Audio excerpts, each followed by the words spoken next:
How's it going, everybody? This is Therapy Without a Degree. Today, it's just me right now, Zain, and we have a very special guest. We have Simone, all the way from Toronto. That's when you cue in the claps. Yay! but, Yay!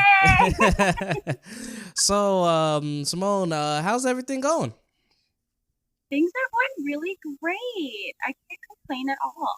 That's awesome. How's the weather by you? Because it was like snowing and like raining like crazy over by me. So I don't know if Oh Canada my has a gosh. Yeah, different vibe. it's been snowing. No, I think it's like same vibes over here. It's been snowing like crazy. But also we've been so lucky because we haven't had any like crazy weather or anything like that. So like we're just getting some now and I'm already like we're in summer though. Oh boy, yeah, that's pretty insane. Like we had a lot of wind because they said we actually had a tornado warning. Oh wow. Yeah, I was like, wow, yeah, In because at first winter? it was just rain, and then all of a sudden just got windy to the point where those winds that just knocking on the windows and tipping cars. That's the kind of winds that we were getting. Oh my god, that's crazy. Who Yeah, would have ever expected that like January, February? That's wild. right. I was like, and then all of a sudden it just started to snow, but it was like the snow that looked like someone was shaking off dust from the sky. Oh my That's what. Yeah, Jersey has some weird weathers. Let me tell you. Yeah, you guys have some crazy weather. That's why you can't dress when you dress with us. You gotta dress from all the seasons, every single one of them. Don't skip a Literally. beat. And you know what? Like, I totally hear that. And, like, my friends and, like, people are, like, around me, like, coworkers, whatever, they all make fun of me because I wear my parka until, like, May. But you never know. Like, you don't know if it's going to snow in, like, June. You know what I mean? Like, you can't be too prepared. No, you really So I can't. wear the parka full year round. Yeah, it's insane. But yeah, I'm glad you're doing a little better than what we're doing right now. But for the fans who haven't met Simone yet, because we did try this last time, but it didn't work out. But we all make mistakes. So the second time's a charm. So what I want you to let people know, what was the motivation that made you a life coach? Like what made you want to be a life coach?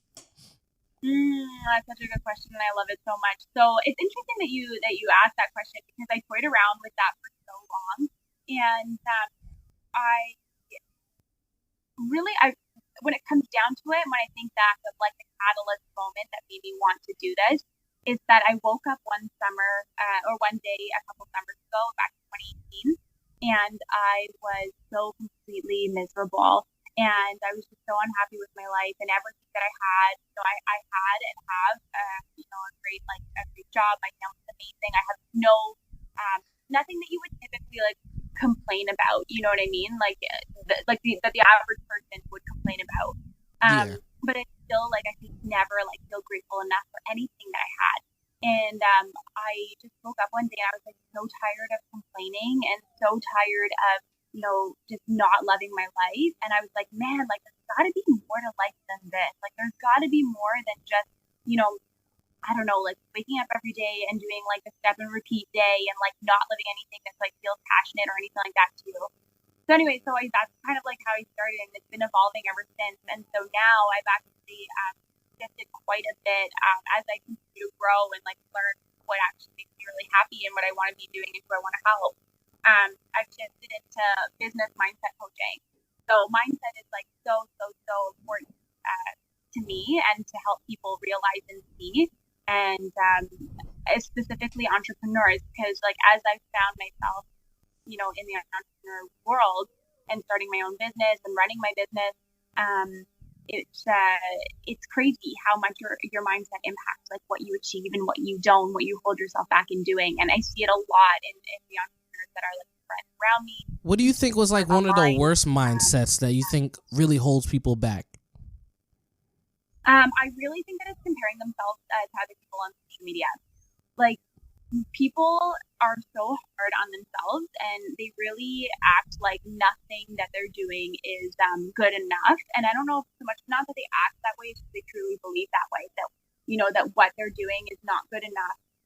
They don't do enough in their business. Other people are doing it better than them. Other people are, progressing faster. And so I think when you start to compare yourself and your business to other people and other people's business, we often forget that like we've all started from a completely different path, right? Like we're all so different. You can't compare like your success to somebody else's success because your journeys in getting there were completely different. So that's been the biggest one that I've noticed. Have you ever found yourself doing that as you progress a little further? Because there's so many life coaches out there, and I feel like sometimes it gets to the point where it's like, what kind of separates you from everyone else around you? You know, like exactly. Like me as a photographer, like I don't think about it, but I used to think about it in the beginning. And like, they have this cool style. They have these models that they use. Like, should I be doing that? Do you find yourself kind of fitting it, like trying to fit yourself into like a society mold and whatnot? Yes. So I would like totally be lying if I sat on here and told you that I've never felt that way. And, especially in the beginning when I was first starting out, like I really just wanted to have all the same success that everybody else did. And even when I had, when I would like talk to friends who are entrepreneurs as well, and they've been at this for like a couple of years, I would still get so like, oh my God, like I'm not doing enough, like they're doing so much better than me, and like I would totally start the compare game, and like it's not good. And like you were saying though, about the photography, that there's should other people be doing this? Like, what should I be doing? How should I be doing it? One of the things that I tell like my clients, and I tell that I talk a lot about online,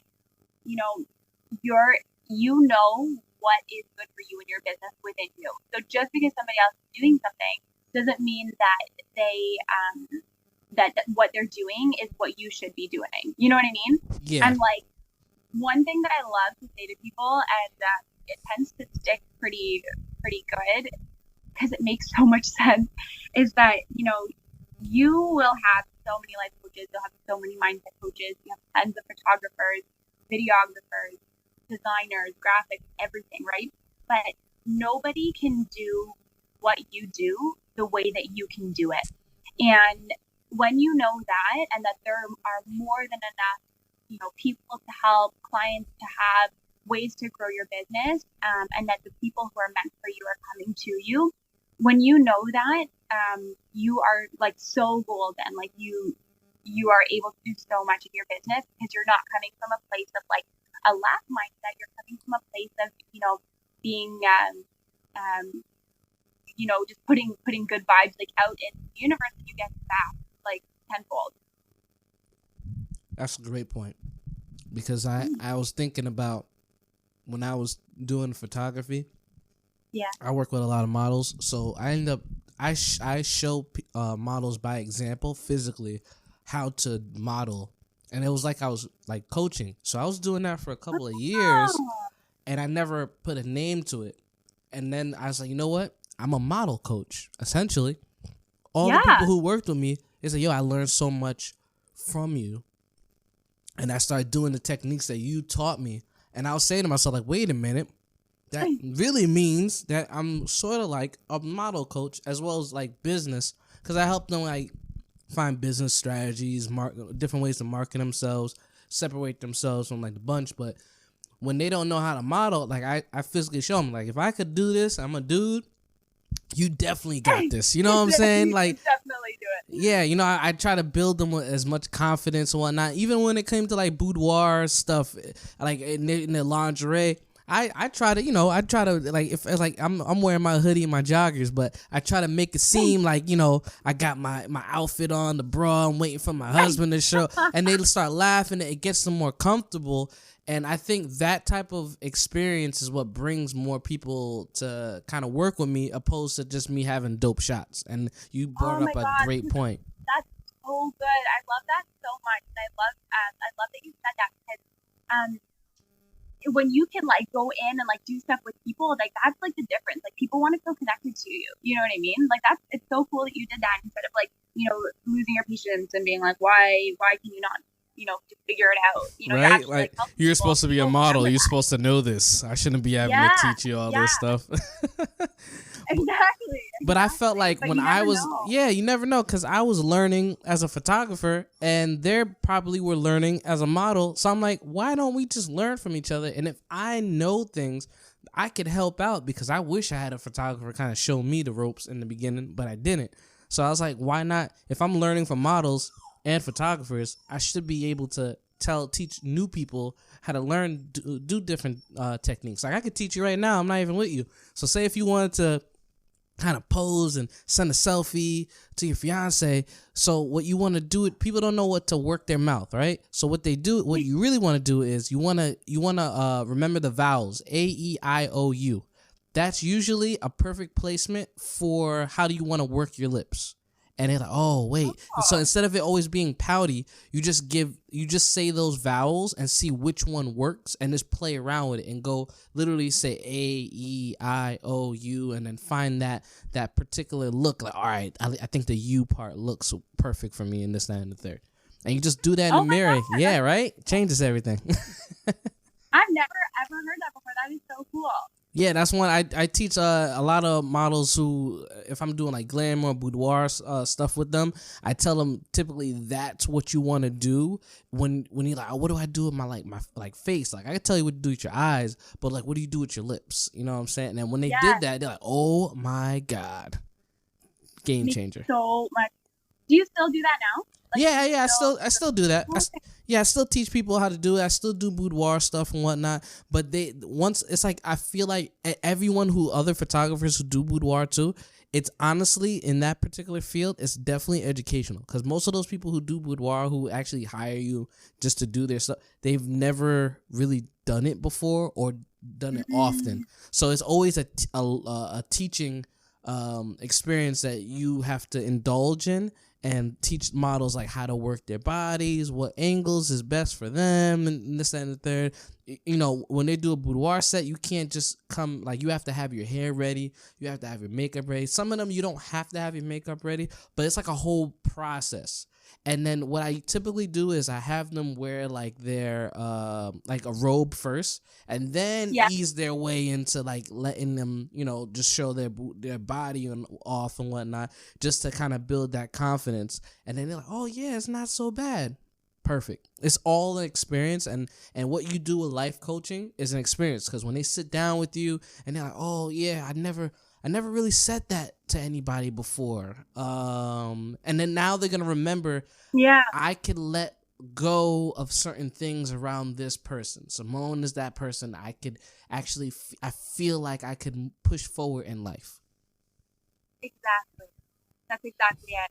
People will often tell you, if you can make them feel comfortable enough, that people will tell you the things that they could never even tell to like other people. And like, it's such an honor and like a privilege to be able to sit across from someone who's like telling you they're you know, they're like telling you their deepest fears, or like showing you something that, you know, they're not comfortable with, and like you can help them get through that. Like that's like it's such an amazing part about what I get to do, and like not something at all that I ever expected. Like to be able to help change someone's life, you know, in a like a significant or even a smaller like significant way is amazing. Now I know you helped a lot of people. My question to you, have you ever helped someone that you just couldn't help? Yes. How did you deal with those kind of scenarios? Because I mean, we all go into the field and they trust us to kind of figure out the problem, but then when we can't figure out the problem, it's like, how do you kind of bustle through and like get through that? That's such a good question. So you have to, if you want to make any type of change in your life, like you have to be first of all ready for it, which is good. Like most people are ready for it when they do come to like some kind of coaching. Like they've gone that far that they know they're, yes, hey, I'm ready for this. I want to do this. But then you also have to go into it with like the most open mind and know that like you need to be able to like dig deep within you to see where things come from. So I coached someone once who couldn't see that everybody else wasn't the problem. You know what I mean? And it was a really, really interesting thing, because, you know, you try and like ask questions that'll help like dive in, but I think when people, I'm not really sure, maybe that person like wasn't ready to like do all of the work that comes with it.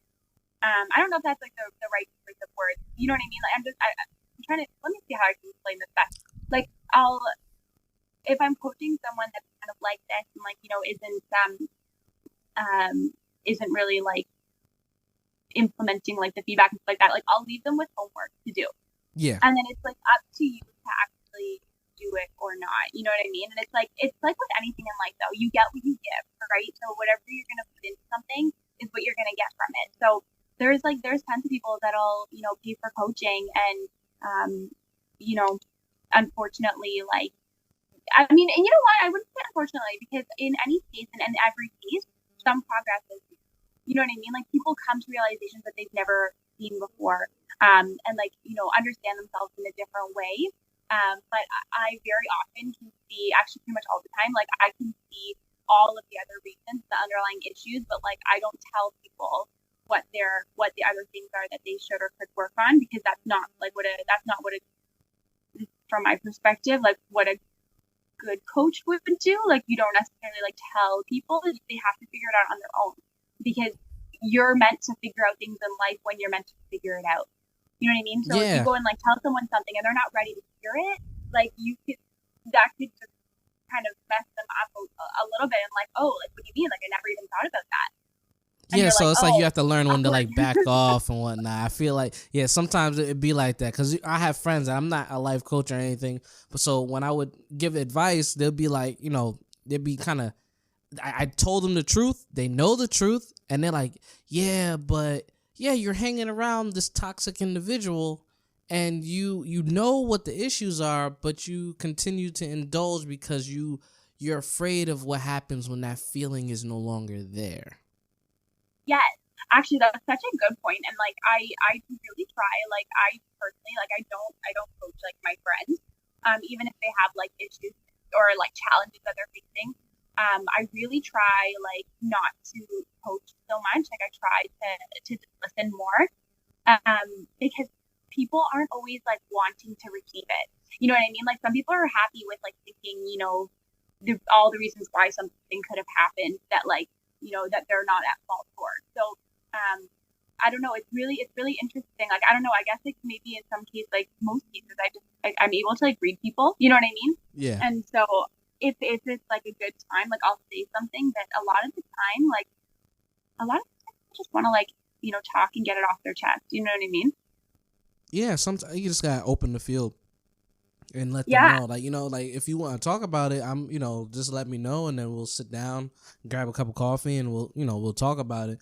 Exactly. It's just like, honestly, I always wonder, like, where do you think, like, when does happiness like actually happen for them? That's just a statement right there. When does happiness happen? Like, when do you think that at that point that it's like, oh wow, I'm happy, like the pursuit of happiness?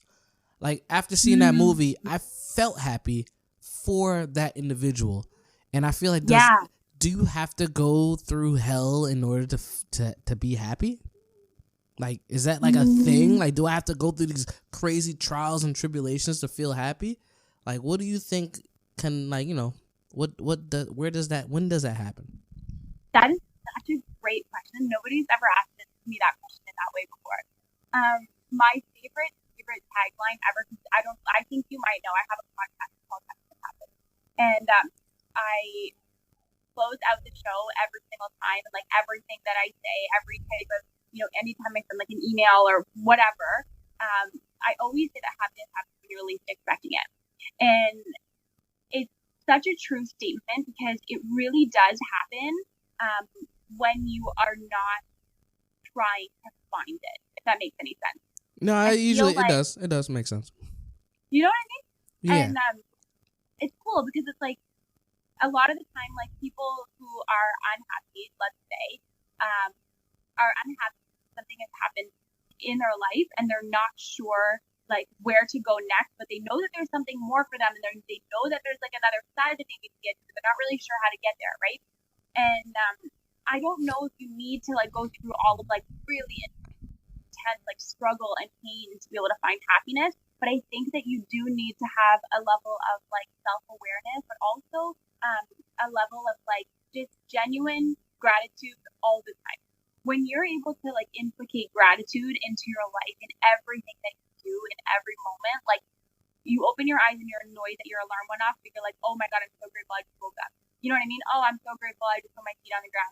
I'm so grateful that I get to go and walk to my sink, and I'm grateful that I have teeth to brush. You know what I mean? Like when you really start to integrate gratitude into everything that you do, happiness is just kind of inevitable because you're appreciating every single moment that you have, and you're appreciating everything that you get to do. Like we don't have to do anything in our life. Like we don't have to do anything. Like no one tells you have to go to work. You go because it's a choice. You know what I mean? Like no one tells you that you have to go and do that job, but you get to do all of those things because you're alive. Like you get to do that. I don't know. I think that. Wow, you just opened my eyes with that one. I never even thought about it like that. Yeah, that was deep. That was deep because I'm thinking about it, and I'm like, I'll give you an example before I even drop what I was about to say. But when a person gets $1 million, they're grateful because they realize that all their potential issues that could be solved with money, which is like 75% of it, you know what I'm saying? They become happy for that moment. Like they still got to deal with family issues. That's like, so that money part is like short term. But if you want to make that long term, I feel like the key, which you just mentioned, was definitely be very grateful for what you do have opposed to what you don't have. And then sometimes we slip up, but essentially you keep that in practice, you're gonna be like, yeah, you're right. Because I catch some of my friends there in that mode, and I'm like, yeah, but at least you have this. And they're like, oh yeah, you're right, at least you have that. You know, at least you're able to walk from here to there. You know what I'm saying? At least you're able to breathe right out of the device. Like, there's so many things that we overlook. Like, especially when you know how you get sick and then you're not sick anymore and you're like, wow, I felt like I almost died. So now you're just grateful that you could breathe normal through your nose. Yes. Oh my God. You know, it's so funny you say that because like right over like Christmas time this year, I got so sick with the flu, and like I'm telling you, like I don't remember the last time I was sick or like let alone sick like that.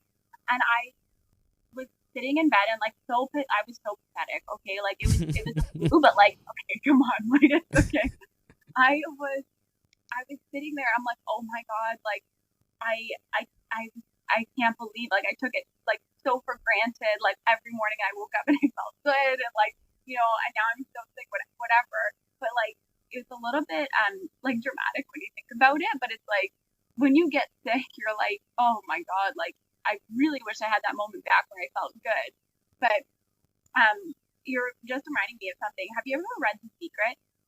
I've heard about that book, but I've never read it. Like that. Like there's no information like, oh, this book is about this. Like that's when people's like, oh, have you ever read The Alchemist? Like, no, but I've heard everybody mention it.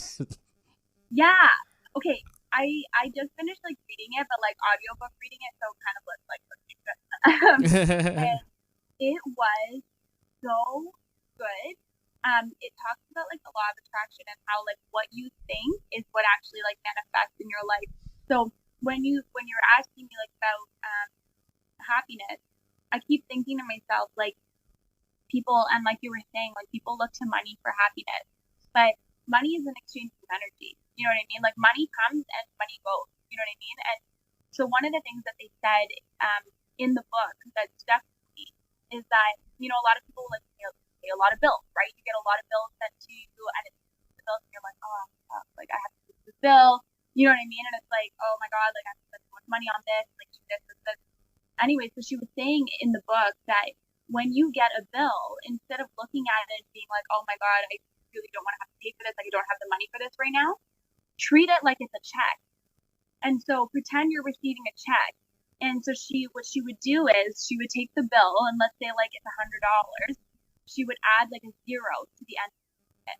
And then she would pretend and actually make herself believe and feel like it was money. And she started doing that, and like money started showing up in like most random places, like just opportunities like lining up, like all these things. So it's like it was really crazy to me that like all you have to do is just change your thought around money and like what it is. And it's not like it's not, there's no scarcity of it. Like there's so much, and like when you actually start to believe that, it was wild to me. Yeah, that is insane. It's like, right? Yeah, like thinking about that. Yeah, I might try that technique. There's another technique that I typically do, which is kind of like So people always wonder, how do you make $1 million, right? So I was like, all right, if you're able to ask one person a day, well, just one person, 1 million people for $1, you have $1 million, right or wrong? So true. That was the easiest $1 million you could possibly make. If you were to walk from here all the way to across America and encounter 1 million people, right? And you ask them for $1. Some of them you might get 10, so it's lessening the number. You now have $1 million. So what if you bump it to 10? So it was like, if you create a product and you sell it for 10 or $1, whatever it may be, you have your millions of dollars. All you have to do is just reach out to 1 million people. Oh my God, that's so true. And you know what? You know? I love it. I love it. You know what? It makes me think, because, like, okay, I just launched, it's closing, like, in 2 days, but I just launched my first online course. And I honestly, I'm going to price it at, like, $22 or something like that, okay? It's a 6-week mindset coaching course. And there's a lot of content, and there's so much that you learn from it. And I was going to price it $22. Someone said to me, she's like, why would you, like, price down your product? Like, look how much, like, effort and love and work and knowledge you're putting into it. Like, why would you put it any less? So I put the price up, and I was like, okay, like, we'll see. And then I started getting, like, we were talking about earlier today, like, earlier in the conversation, like,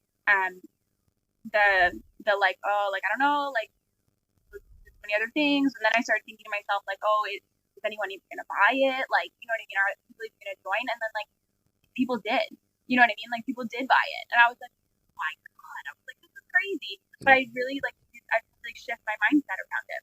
Exactly. Like, shift from, it's going to actually happen. And it did. It was crazy. Yeah, people will buy it. Like, I was talking with a client the other day. She was mentioning, like, oh, she wants to sell prints. I'm like, hey, all right, prints are cool. Have you ever thought about also doing, like, books? And then she's like, who would buy a book of just me? I was like, who would buy a print of just you?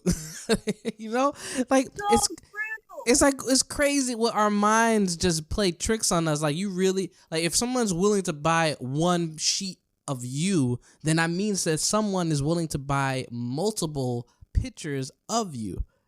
So why was that such a just like out of this world kind of business strategy? And they're like, wow, I didn't really think about it like that. I'm like, what? Like, for you, like, you said you could sell it for 20. You could sell a premium package for 60. Yeah, maybe 10 people would buy it, but still someone bought it. Exactly.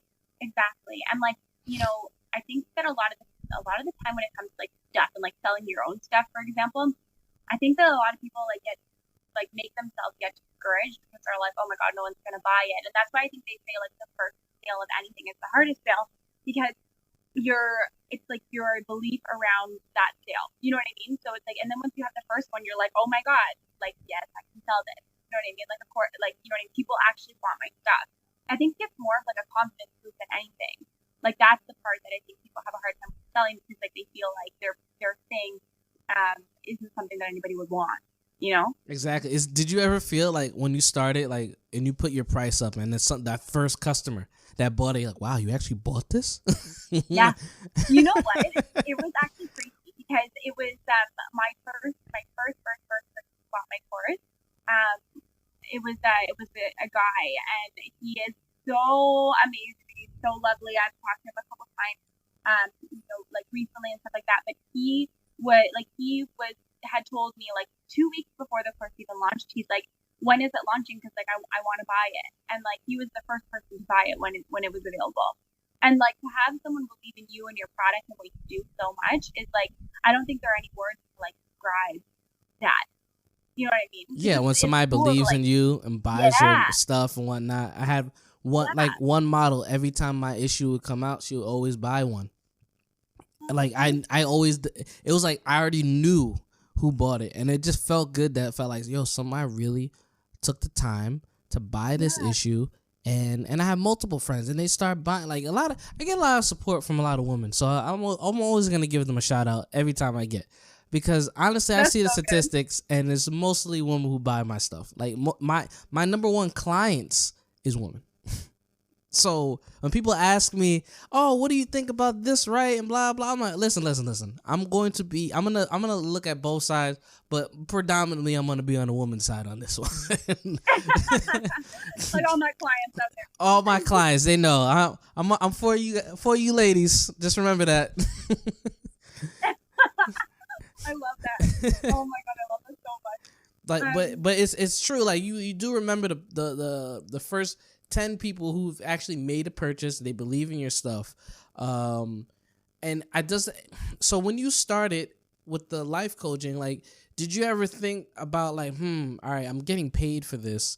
So what kind of transitioned you into doing like entrepreneurship?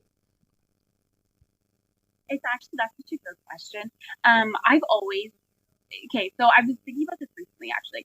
When I was like, I was like 14 or something like that, or like 15. And I asked, I think I was like, I was talking to my dad and we were just having like a random conversation. And I was like, I was like, I think I want to be a life coach when I grow up. And he's like, what? He's like, life coach. He's like, what kind of life can you help people? Like, he's like, you've lived no life. You're like 14. And I'm like, oh, okay. I'm like, yeah, you're right. Like, what can I offer? You know what I mean? I'm like, yeah, you're right. Like, I'll go to school. I'll like, get like in quotations, like a real job. You know what I mean? Right. Anyway, a real job. Right. And then so when I got here, I was like, oh my God, like, of course that would happen, because that's the exact thing that I like thought when I was like 14 years old. But then you forget, right? Like you forget about things, whatever. But yeah, honestly, like I'll be like, I do still work, like 9 to 5, Monday to Friday. Like I'm still working and I do this on the side. But the goal is to like grow the business and eventually do my own thing. I've always wanted to be my own boss. I can sometimes I don't take direction from other people very well. Usually great leaders usually have that issue. I've realized a lot of, really? Yeah, a lot of great leaders, they it's not that they don't like listening to others. They just feel like the people that are giving these demands aren't willing to also follow. So if I'm talking to you and you're not willing to follow, like, and you're always just used to just giving orders, the people who are in that leadership, like they resist listening to people like that. And I realized that.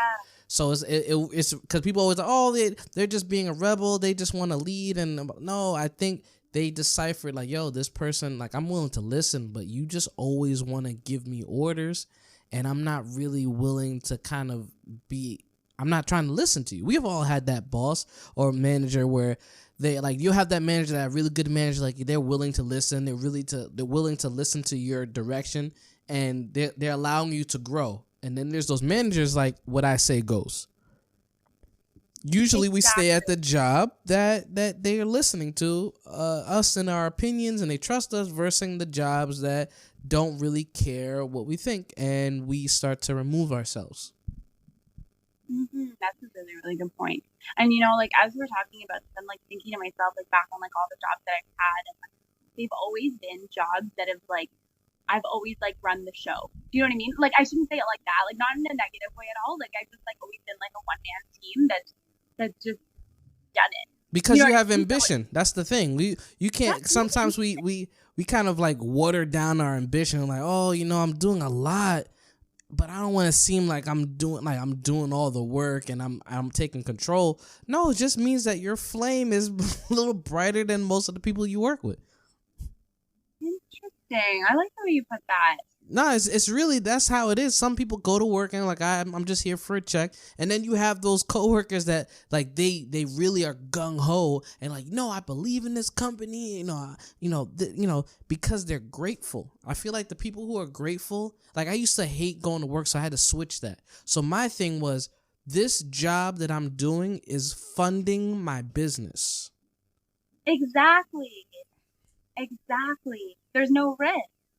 Exactly. That's it. That was my kind of mantra when I was in like teaching or doing jobs that I really didn't like, and I was like, you know what? I'm gonna always have that negative thought if I keep this up. So what am I gonna do? Oh, well, it's funding your, like, every time to shave out money. So is paying your bills. It's essentially paying your career. So it's keeping you afloat. Oh man, that's so good. I love that you said that so much. It's all a perspective shift, right?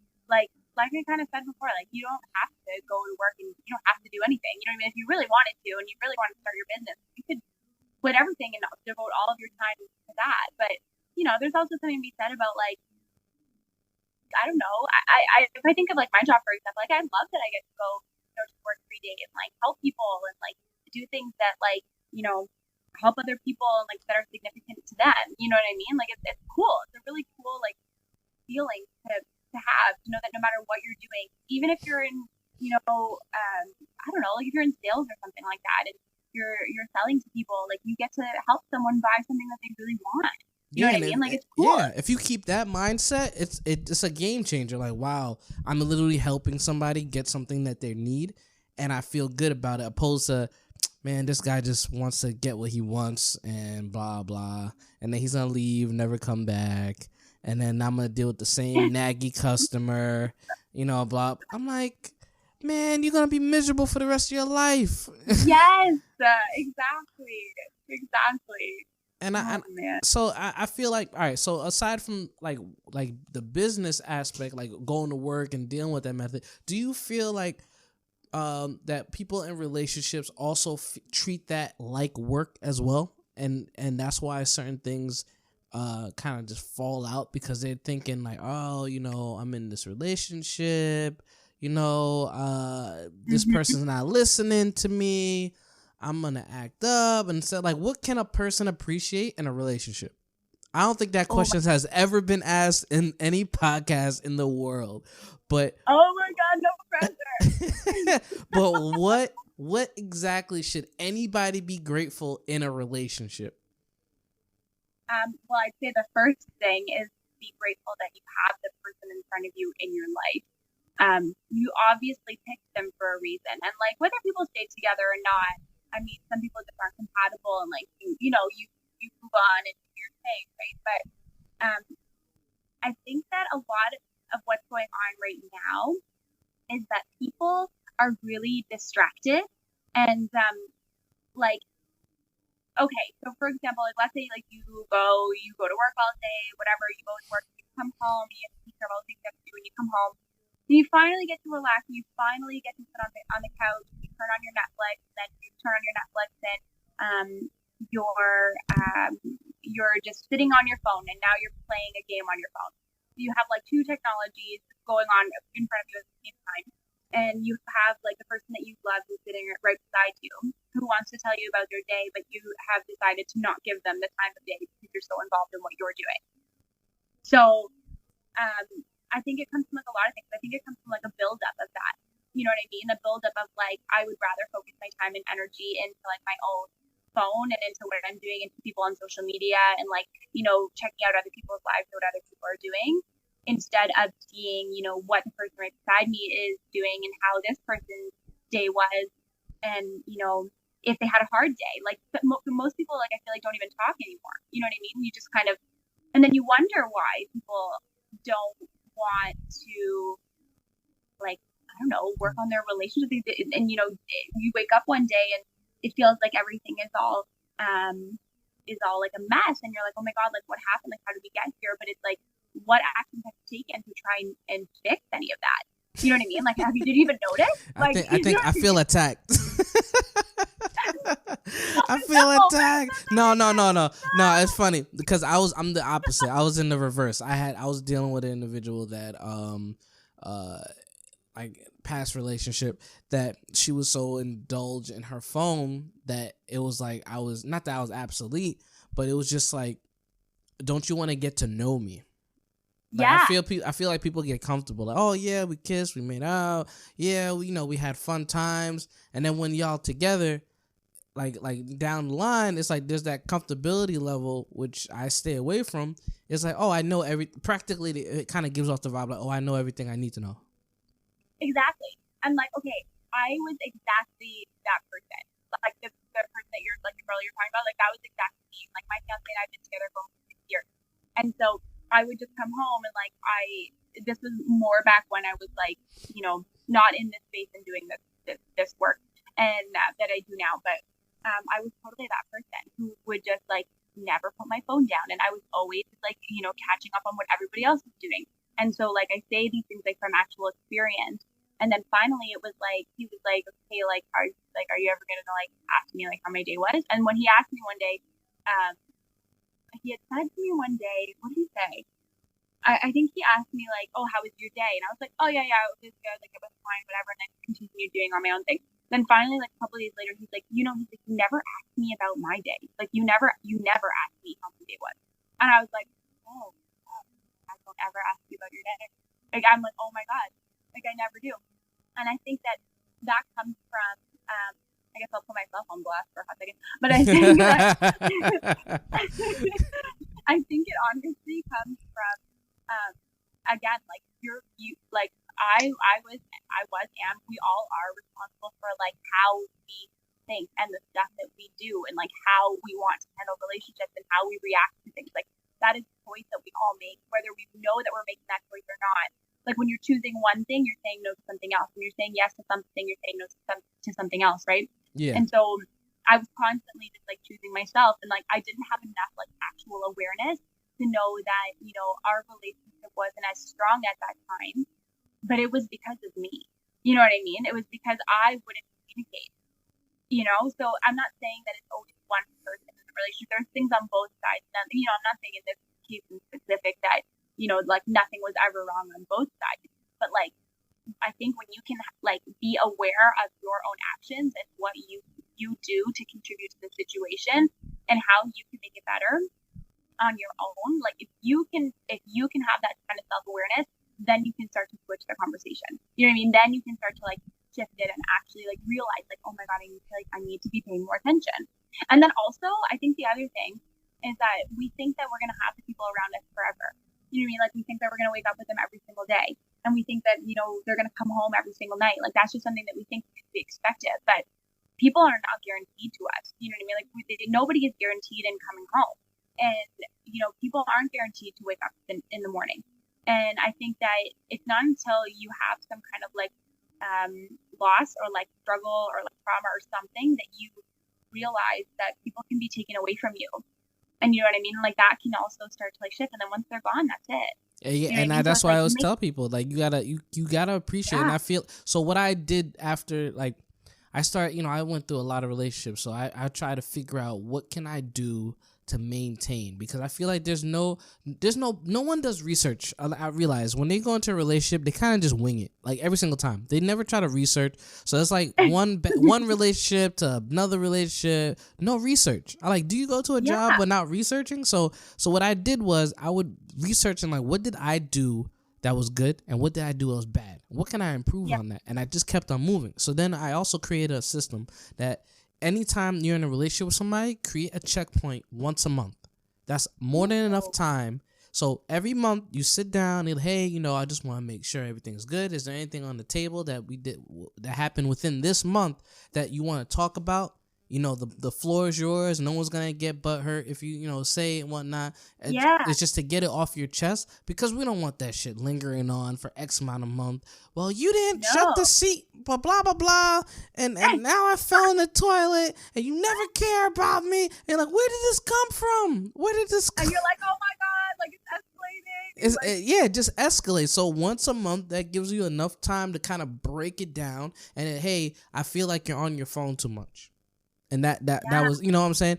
Okay, I'm going to work on that. Then the next month, hey, I know we talked about the phone thing. It is getting better, but I really do feel like there's certain times where I think you on your phone, it could be kind of reduced just a little. Like is it possible to kind of like wait till like after we're not with each other? Because I mean, if it's your family, your mom, that's cool. But like, is there something that we could work on? And like, yeah. You know what I'm saying? Like stuff like that. Because no one has those conversations. They kind of just let it be. And then it just builds up. And then they find a girl or a guy that doesn't do those things. that's not on their phone, opposed to just having a conversation. Oh, they're not trying to change because you didn't talk to them about the change. They don't have to change, because if they don't change, then you can move on. Like you said, you don't have to be there. You don't have to do these things. So if you feel like they're not kind of listening and going, and they do, like, yo, that's cool. If you don't want to, like, and then you could leave. Yeah, you're like, no one's saying you stay here though. Yeah, nobody's saying, like, you're not getting paid to stay any longer either. So it's like you can leave anytime you want. And I think people are like, I don't want to leave, because they don't want to lose that feeling. I'll never find another person like them. Exactly. Oh my God, that's so true. That's so true. But then it's like, and then you're like, if you're really unhappy, then you're like stuck in that. You know what I mean? I don't know. That's such a really good point, though. Yeah, I think this is really, like, comfortability is not just what anticipating and predicting what they're gonna do next. It's really along the lines of I like this feeling and I don't want to risk it, so I'm just gonna endure what it's giving me, and I'm gonna see where this goes, and it crashes and burns. Yeah. So what I was in a relationship before, and before it did that, I decided to end it before it transitioned into the typical bad. Like, everybody always wants to wait until they're arguing and just yelling at each other and hate each other to break. Why can't you just break when you love? I love that. You know what I'm saying? Like, let's not hate each other. Let's just distance and, like, hey, listen, it's not working, but we're gonna leave on a good note. Let's take this opportunity to leave without being so hurt and distraught. Yeah, it's gonna hurt like hell, because, you know, you're not saying you don't want to talk to them ever again, but it does hurt because you're not in the feeling is not gonna be consistent like that. That intimacy is no longer a thing. But I'd rather have hydroperoxide than just peroxide. Like, it's gonna burn a little, but at least it's cleaning the wound. That's how I kind of see it. Like, just give me the watered down version. It's gonna hurt, but just give me the watered down version.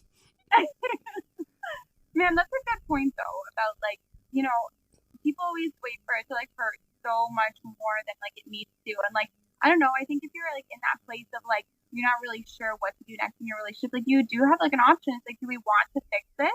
Is it fixable? Like, are we compatible? Do we like each other enough to, like, stay together? You know what I mean? And it also depends, I think, how long you've been together too. You know what I mean? And, like, I don't know, it's like, what you really want, like, out of a relationship, if someone can't give you that, like, you can't change people, right? So if someone doesn't give you what you need, then it's like, I don't know. It's time to move. It's time to move on. Yeah. You gotta be that person, and instead of just saying I'm gonna endure this need that I'm not, this thing that I'm not getting from this person. It's time to just leave. Just don't try to make something work if it's not working. Like, that's just exactly. It's easier said than done. I promise you that, because when I had to kind of separate myself, I felt my inside just burning, just to separate. You know what I'm saying? Because we all want it. We all feel like it's easier to break when we are inflamed and we hate each other and we're like, I hate your guts. Like that. That's a scary thought, to think that's an easier process. Just saying, hey, you know, things ain't going well, and I feel like, you know, we should take this time. It gives you, like, an excuse for why it didn't work. Yeah. Like, oh, because at that point, you're going to be at the end where, oh, you didn't get ketchup with the fries. We're over. What the fuck did I have to do? You're like, but I don't like ketchup, though. I don't like, right? You're like, I don't like ketchup. It's like, what? I don't get it. And then and the whole time you're thinking, after a relationship done, man, maybe I should have gotten that ketchup for her. Shit. Yeah, and you're like, oh man, that's not the reason why. And that was never the reason why. They just wanted it out. Never. That was it. Oh man, it's so true. That's funny. So now that we're near the end of the awesome podcast that we just had, we always leave on a good note. So what's one thing that you want to shout out? Oh God, that's such a good question. Like it can be anything? It could be anything, like a show, something that you feel like is really cool and interesting that you feel like you're like just people should know about.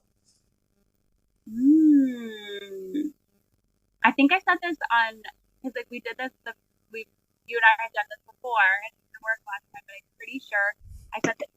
I'm pretty sure I said this because it, I don't know, it feels familiar, but I don't actually remember.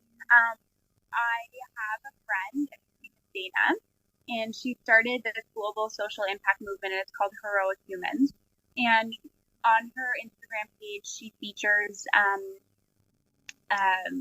people from all over the world who have gone through like the craziest things, anything from like body image to like intense like struggle, illness, mental health, like physical appearance, like everything. And her page is amazing. It celebrates like all people in every type of body all around the world, no matter what kind of thing may have happened to you in your life. And so what she does is amazing because she connects people together. She also has a podcast called the Heroic Humans Podcast. And honestly, what she does, like the work that she does, is really, really amazing. I'm so grateful and honored to call her my friend. And she's amazing. She's working on some really incredible things. Always has a focus on like connection and connecting people and helping people feel inspired and supported and loved. So if you're needing some more of that love in your community and in your world, like definitely go and check her out. She's amazing. Oh yeah, we're gonna add the link in the bio so that everybody can kind of check her out and whatnot. That's definitely, I think that type of stuff is what gives hope in humanity. You know what I'm saying? It does. It really, really does. And like it's crazy because like I don't know, there's a lot of people out there who say like, oh, media is so negative and like so much bad stuff happens online and blah blah blah. But it's like, what are you consuming? You know what I mean? Your thoughts are like a product of what you and what's around you. And like she's been one of my entrepreneur friends that like I started my business and she was there to support me. You know what I mean? And like we've been friends for her well over a year now, and like has always been supportive in everything. And I'm so glad that I have her all over my feed and not have to be bogged down by anything that's like negative. You know what I mean? Like it's nice to be surrounded by a community of people who are so positive and so like uplifting and loving, and it's great. It's really great. I don't know. I think it makes your life more enjoyable. You actually get to like see the beauty in the world instead of hearing about all the sadness and things that could happen. Exactly, and that's something to push forward with your business as well. It's just like, listen, I'm here to help people. You know what I'm saying? Exactly. I feel like in the end, when I start my podcast, when I start my business, when I launch my course, like anything that I've ever done, people will always have like big goals, and it's amazing. You have to have like big dreams to accomplish what you want to accomplish, but I've always just wanted to help one person. You know what I mean? I was like, if one person listens, like I'm going to be really good, because that means that one person has taken something from this and has managed to change their life. Yes. So just take one person. That's awesome. And I guess I'll leave on my note. So the movie that I want to shout out is the movie. What movie was it? Oh, I just recently saw it. It's called Parasite. That movie was. Oh, I heard it's so good. Yeah, that movie was insane. And I feel like that's definitely a movie you should check out. And I guarantee you'll have kind of insight on what to do in terms of like dealing with different like life coaching. You probably get some ideas like on the worst case scenarios. Oh, really? Okay, I should go watch it. Yeah, definitely go watch it. It's definitely worth it. Oh, I love it. Oh, hi, dog. Oh yeah, that's Princess. Hi, Princess. So cute. Yes, you'll if you do come down, you'll be able to see her. Oh my God, I would love to. I was actually maybe coming for your guys' live podcast. I'm still thinking about it. Oh, please do, because I feel like we're gonna have a lot of people there, and to have everyone that we've actually encountered and had on the podcast is gonna be an amazing experience. Oh my God, that's so cool. Okay, I'll have to connect with Joe and get all the details. Oh yeah, save the date. But yeah, on that note, I know you I know you have to go at 8, so I want to thank you so much for actually being on this podcast and dropping so many gems. Hopefully we get to see you for March 21st, and we get to, take a big old picture. That would be amazing. Right? Awesome. So on that note, I hope you have an amazing day. Enjoy yourself, and we'll talk soon. Sounds good. Bye. Bye. Have a good one. You too. That was